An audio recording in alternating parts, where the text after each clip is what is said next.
আসসালামু আলাইকুম ওরহমতুল্লাহ। আমার দর্শক মণ্ডলী, আমি আপনাদের সম্মুখে এবং সব জনতার সম্মুখে আল্লামা সাঈদীর একটি বক্তব্য নিয়ে উপস্থিত হয়েছি, যে তিনি বলেছিলেন আকাশের উত্তর দিকে কালো মেঘ জমা হয়েছে, আপনারা যদি শক্ত হাতে এর মোকাবেলা করতে না পারেন এমন অন্ধকার আমাবস্যা তৈরি হবে বা সৃষ্টি হবে, এর সুবহে সাদিক হওয়া অসম্ভবের ব্যাপার।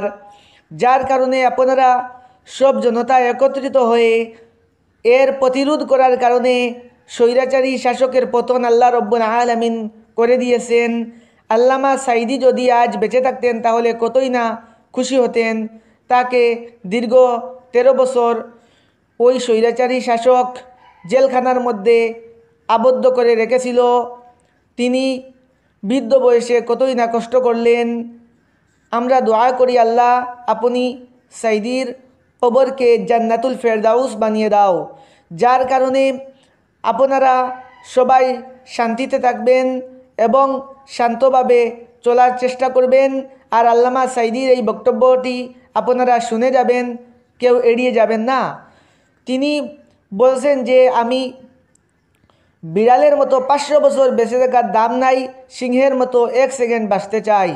যার কারণে আপনারা সবাই 1 সেকেন্ড বাঁচার চেষ্টা করবেন, যাতে স্বৈরাচারী শাসক যে হোক না কেন তার সামনে মাথা নত করবেন না, একমাত্র মাথা নত করবেন আল্লাহর কাছে।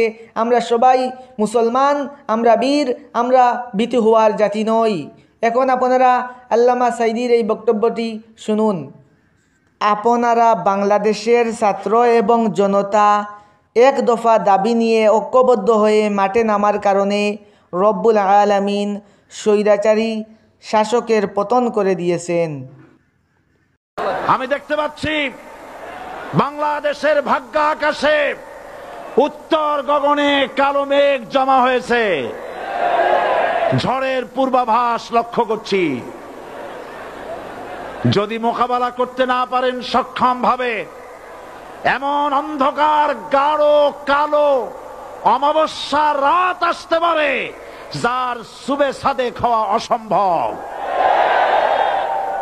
সুতরাং আপনারা কি কাপুরুষের মতো কাফের মুশরিকদের গোলামি করে মরতে চান?